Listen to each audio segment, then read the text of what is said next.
Hey guys, Ponce here, and it's been a while since I've done one of these tips and tricks for top lane type video things. So today I thought I'd do a whole series of them in collaboration with Sick Motion, a man, one of the few men who I actually trust just completely in terms of top lane mechanics and insights and stuff like that. So after I'm done yammering on about God knows what, at the very end, in the description and in the annotations, there'll be links to parts 2 and 3 where he'll talk about very kind of concrete mechanics, whereas my talk is slightly more, I don't know, esoteric and kind of up in the clouds. But yeah, so what I want to talk about is not so much about how to play top lane correctly, but more so how to get better at top lane, which might seem a bit weird, but I thought it was sort of a very pertinent topic in light of the worlds and stuff, and well, how you see top lane played there, the World Championships, what I'm talking about. Now, you might notice when you watch Worlds, the cameramen almost never focus on top lane. Typically because the top lanes at sort of LCS, world class, those sorts of top laners, they play very, very tanky champions, and they're meant to sort of scale into the late game or mid game and just sort of help the team. There are very few sort of carry top lanes. The Wicked sort of does that sometimes, and Macnoon's not even on the scene anymore. But the thing is, that's a very specific kind of game where everyone on your team is of at least comparable skill level to you, and you kind of understand where everyone power spikes and how useful everyone's going to be, and you can sort of rely on them to back you up, or them in turn for you to back them up and stuff like that. Solo queue is an entirely different beast. Solo queue is more so about your own ability to improve and be more useful than everyone else.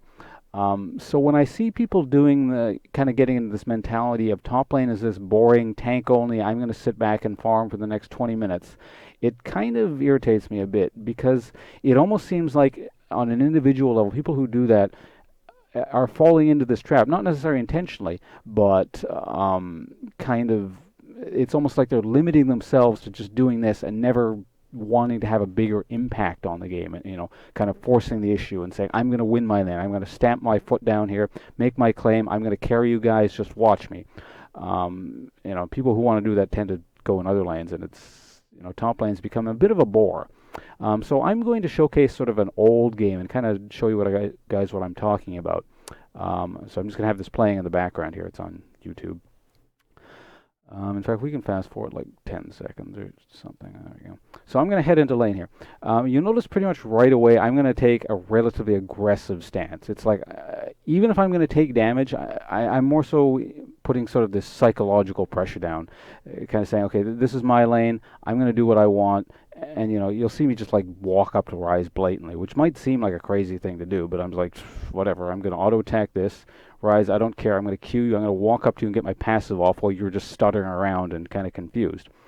So nothing is going to happen for a little bit. I'm going to level. Now, notice I level immediate and go in immediate. I miss my EQ combo right there. But that's because I tried to go in immediately and try and make something happen before he noticed what was happening. Now, if I'd waited a slight, half a second more and landed my EQ combo, he would actually have died there. But at the very least, my idea about being aggressive and sort of taking advantages before the enemy realizes what's going on was correct. It's just my mechanics couldn't keep up with my thinking, unfortunately, in that one instance there. Now you notice I go and ward at the 3-minute mark because that's about the time the junglers show up. It's a bit of a risk to go in before that because a jungler could skip their red or something and come straight for you.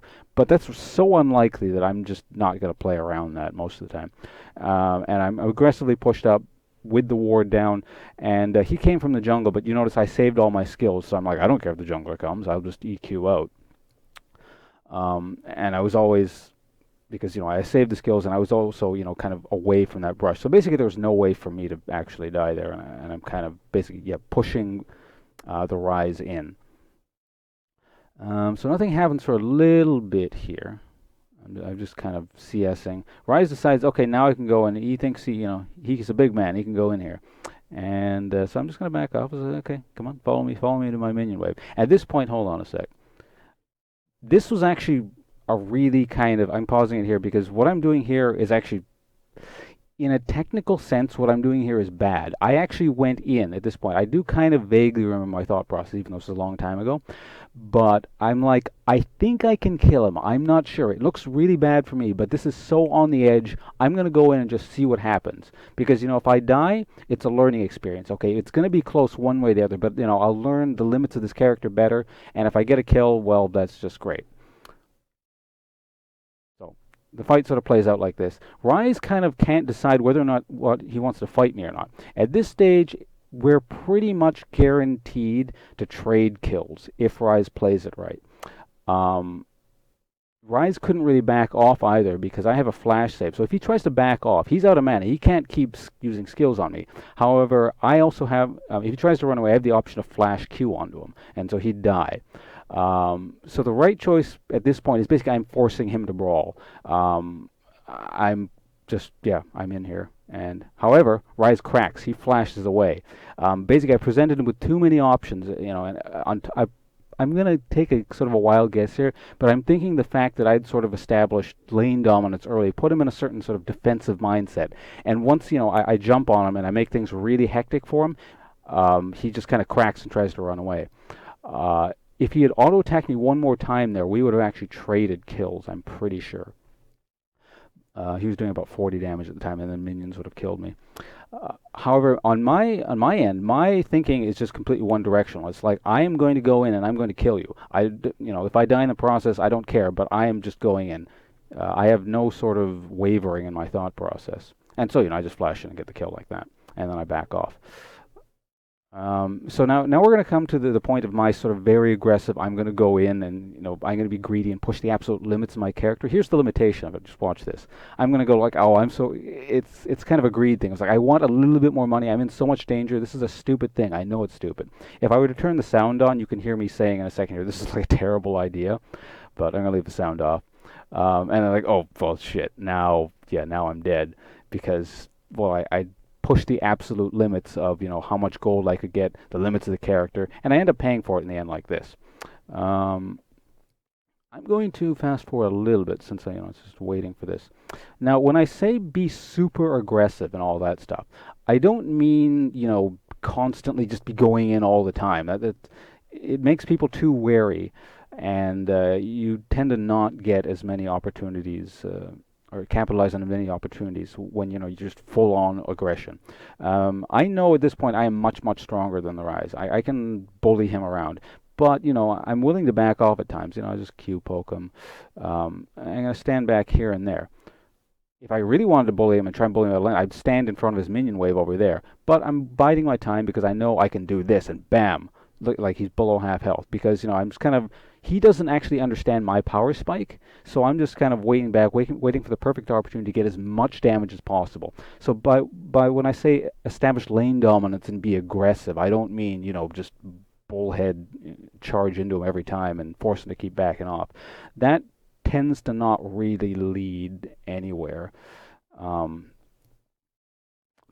we're going to pause this again, and here's another aspect of it. After this, he kind of turtles under his tower for a really long time, and he becomes very hard to kill, which is correct. When I say play defensively, or when playing defensively limits your ability to understand characters and, just kind of get better at the game, I don't mean never play defensively, because what Rise does for the next little while is he plays very, very defensively. He just hides under his tower, which is completely correct.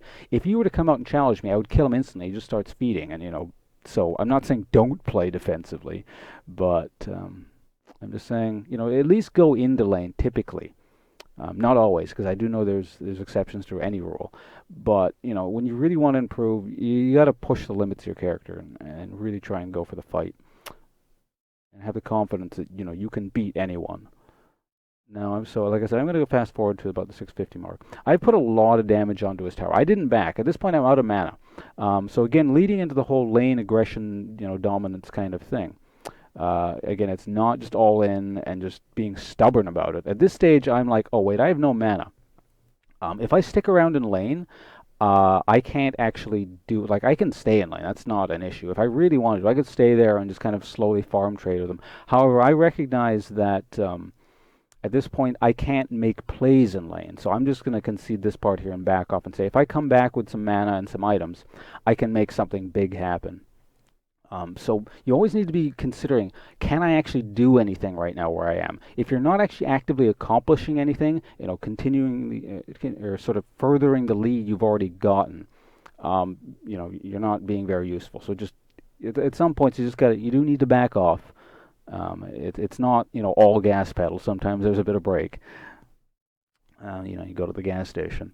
So we're going to pause here again a bit, and I'm going to go up to 850, and sort of the result of all that pressure that I've been putting on him. Okay, well, that's a bit too far here. Let's go back a little bit. So basically, his tower is nearly dead, and he's getting a bit antsy. He's been playing super defensive up until this point, and I can't really get him. But eventually, when you keep putting enough pressure on someone, they're going to crack. Because Ryze had not done this in about, what is this? This is like the 10-minute mark. He hasn't been this aggressive on me since about the 3-minute something mark. And he's thinking, oh well, crap, I'm losing my towers down. I got to push the wave out a little bit. He makes a slight mistake. He comes an inch too far forward, and I go, oh, you're dead now. And so I go, bam, and that's the end of him. And then I take the tower. Well, we'll just keep this playing. May as well. So yeah, those are kind of really my thoughts on that. It's just there. I show you instances where my playstyle or my sort of ideal of how I should be playing does cost me on certain occasions because I will make mistakes. My mechanics don't keep up with my thinking on certain occasions. When I die to the jungler, when I mess up the level 2 kill because I'm trying to go too fast, too aggressive. But they're all learning experiences. It's kind of like I always want to be expanding what I can do with my character. I'm not willing to let my team carry me, unless I'd lose early. At which point, obviously I'm going to concede a lane if I know I can't come back. But it's not the mentality I'm going into the lane with. I'm always wanting to learn, get better, keep going forward. It's going to be me who carries the team, and that's why I think I at least have the potential to keep improving. I don't want to stagnate. I don't want to sit there and let other people do things for me. But yeah, no, those are just kind of my ideas. I know whenever I make these sorts of talks, I always leave stuff out or I don't explain certain things clearly. So I try and answer any questions you might have or make another video and expound upon it further. But in any case, as I promised, the 2 links in the description and in the annotations will link to Sick Motion's part of his top lane guide. He talks about some really interesting flash mechanics. Let's see now if I can get a good view of it. It's that peanut wall there. It's the wall down there. I always screw this up. I'm terrible at flashing the red side top lane wall, and he's got a really good guide on how to do that consistently.